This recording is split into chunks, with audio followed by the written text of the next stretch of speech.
Hello, today I'm going to be making the Pioneer Woman's Perfect Potato Soup. What we have here so far is 6 slices of bacon, chopped and cooked crispy in this pot, Dutch oven pot. Okay, and so far, and with the bacon grease, I cut up a medium onion, I diced it, put it in there. I diced 3 stalks of celery, put it in there. I took it off the heat so that I can have time to cut up the carrots since it was getting cooked a little soon. Cut up the carrots, and I'm about to cut up 6 potatoes. Okay. Let me finish. I'm going to finish cutting up these carrots and then put them in there. You kind of have to be careful whenever you're cutting carrots. You don't have to peel them and all that. Just take 3 raw carrots. It's in the package like this. Make sure you cut up the tips, cut off the tips, cut off the tops, and scrub it down really good. Split them in half. Then I would cut the carrot in half again and just make little carrot sticks. Just be careful because the knife can roll and cut your finger off. Cut it like this. Dice it.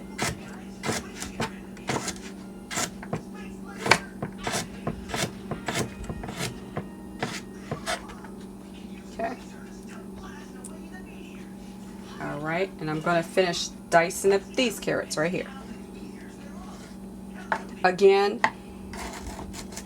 just 3 carrots, 3 stalks of celery, 1 medium onion so far, and then it's going to be 6 potatoes. I like to scrub them off with water just to get all the dirt and everything off. And with this recipe, it calls for 6 small russet potatoes, but since these are pretty big, I'm doing 5 potatoes. I'm going to dice them. I'm going to peel them off and I'm going to dice them and put those in the pot.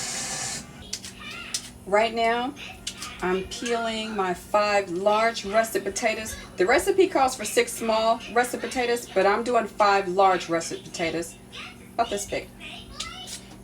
So peel them. And once you're done peeling them, you're going to dice them. And all these parts right here, just kind of pick those out with the knife. Almost done with this potato. Have my 5 potatoes. Parts like this, I like to just pick it out. Like that. Get all that out.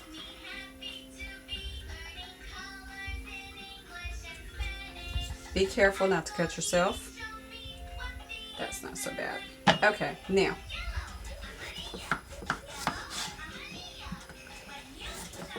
Slice them like so it makes it easier to dice.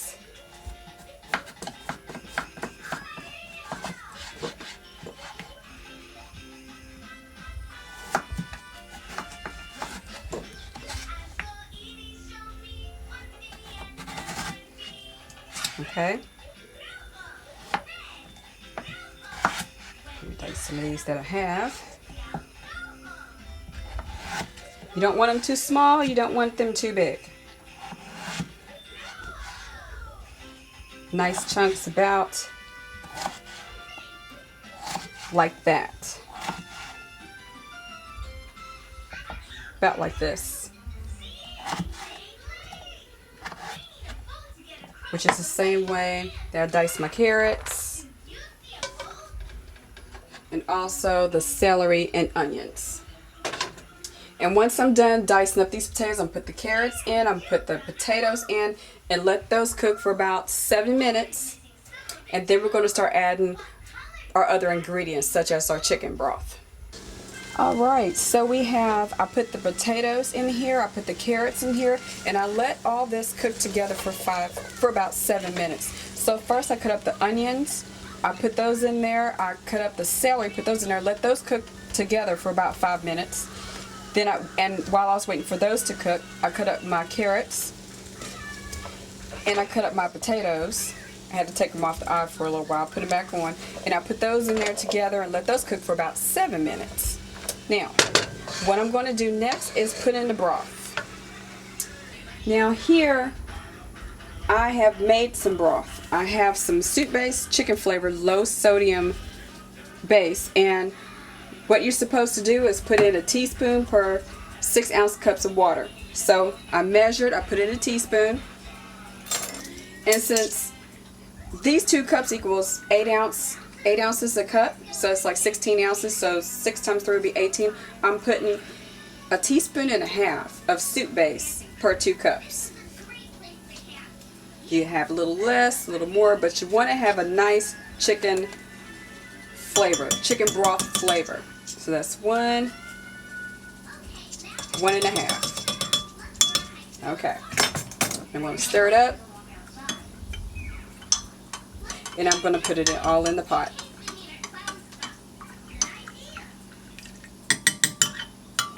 Here we go.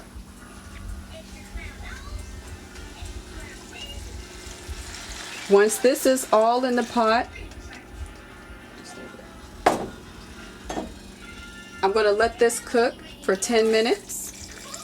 Pour it gently. You don't want to splatter everywhere.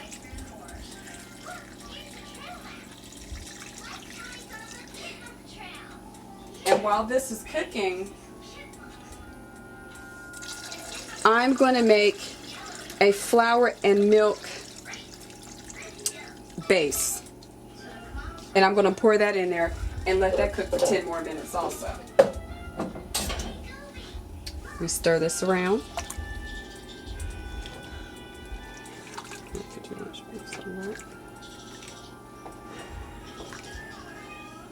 Seems kind of full, but it'll be all right.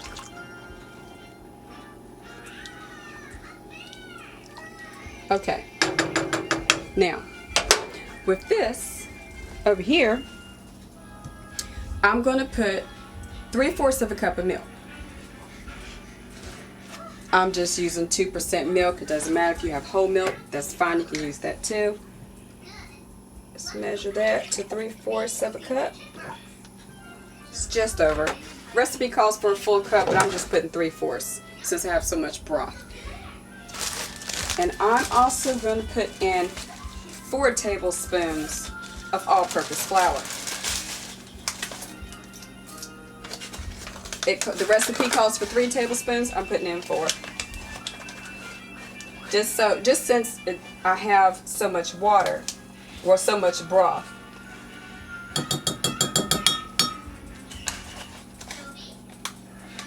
You can adjust how you like.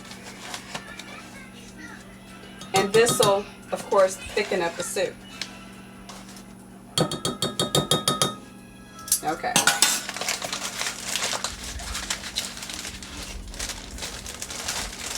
Squeeze all the air out of that. Put this over to the side. Put the top on my soup base. And now I'm going to whisk it. Get it nice and blended before I put it in the pot.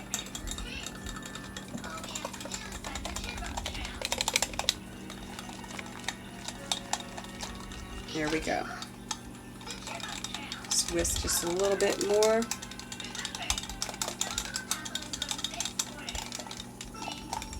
Okay, so now let's put this in the soup.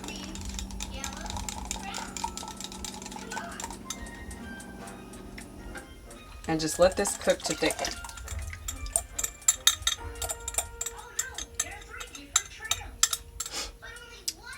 There we go. Let's give this a nice stir. Make sure you have your temperature on medium-high to get this soup going. And once this is cooked for a while, you can start adding your salt and pepper to it. Season to taste.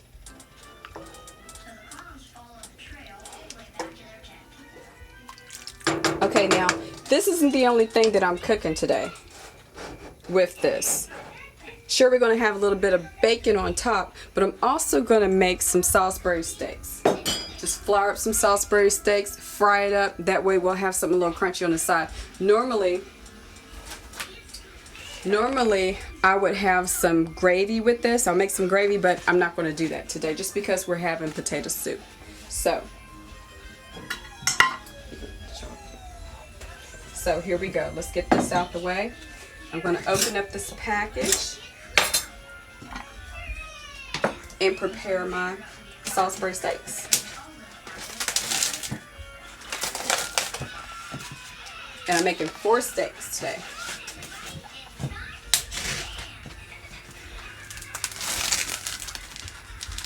Okay, let's season these well. First, let me put some oil in the pan. What I'm using is some Crisco pure canola oil. I need to get my pan nice and hot, not too hot. I'm using an electric skillet since it'll all be cooking evenly. I'm putting the temperature to about 300. And of course I'll adjust if it seems that it's burning, but I want to get my oil a little hot. And I am putting just enough to get that bottom nice and covered.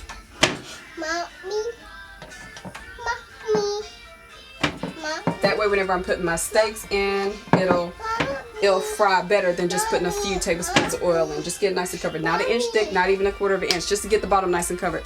Mommy.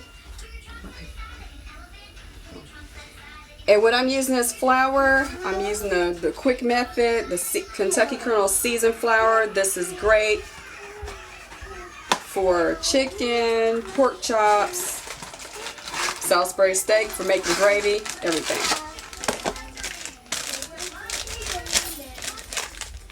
Sprinkle some of this in.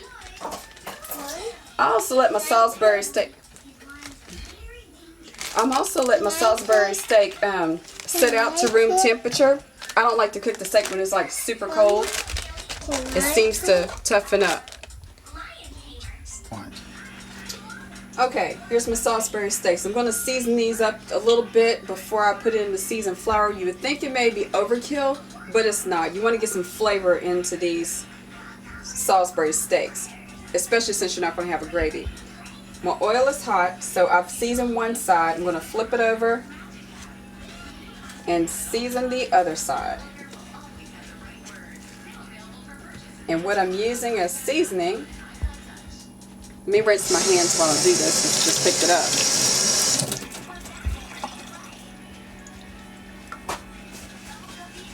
What I'm using as seasoning is a little bit of seasoned salt.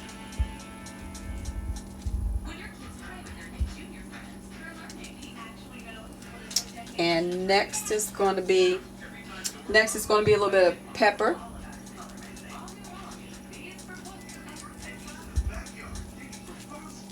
All right. Next is going to be some onion powder. Sprinkle, sprinkle. And lastly is garlic powder, not garlic salt. Make your dish too salty. Okay, so this is done, and now I'm going to roll them. I'm going to roll them into the seasoned flour.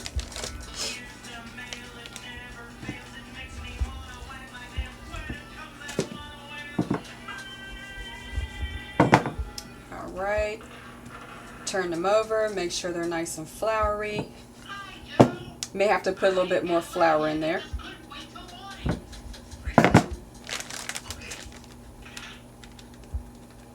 You're gonna need some extra anyway for the other one, for the other 2 steaks. All right, let's get these nice and floured up.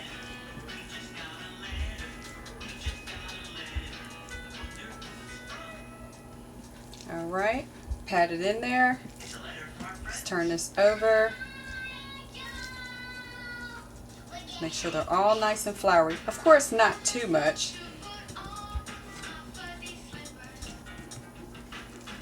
But of course, do everything to your taste.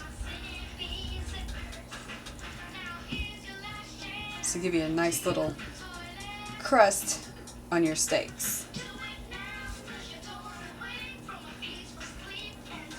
Okay, now we're going to put them in the skillet.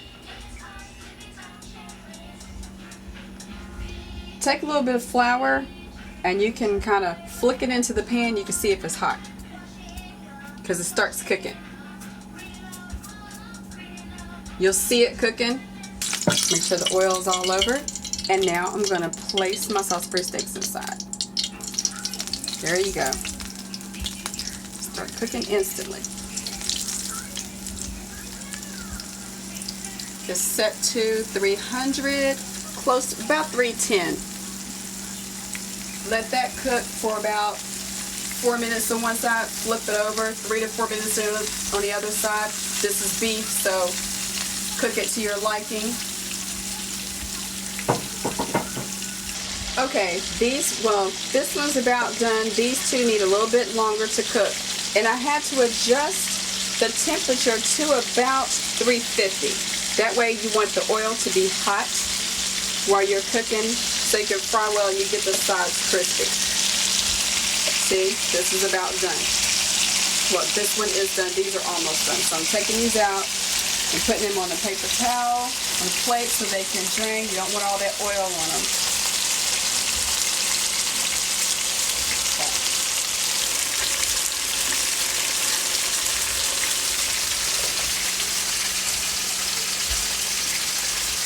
Okay, now this potato soup, it's about ready for me to take at least half or 2/3, put it in the food processor, puree it, and put it back in.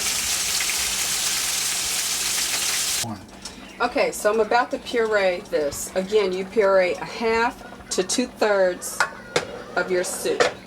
I want that to fall over. Let's put that back in there. So this is just about half. Okay, skip a little bit more. And then we're going to go over here and puree it. Let's start pouring this in here. Be mindful of your food processor because you can only fill it up to the liquid max fill line, which is over here on this side. Right here.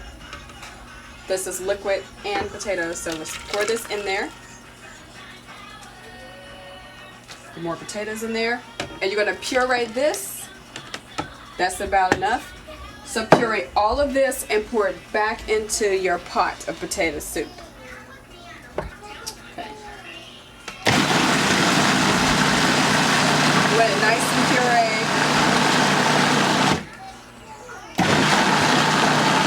Okay, so this is the last batch that I pureed. You see the consistency of this. After each batch, you take it from here and you pour it into your pot. Let it cook for a little while longer. Then next you're going to add the cream and some parsley. And at this point you are going to season to taste with a little bit of salt and a little bit of pepper. Okay, so now we seasoned this to taste. It's nice and thick because of the puree and also because of the flour. We're taking a half a cup of heavy cream.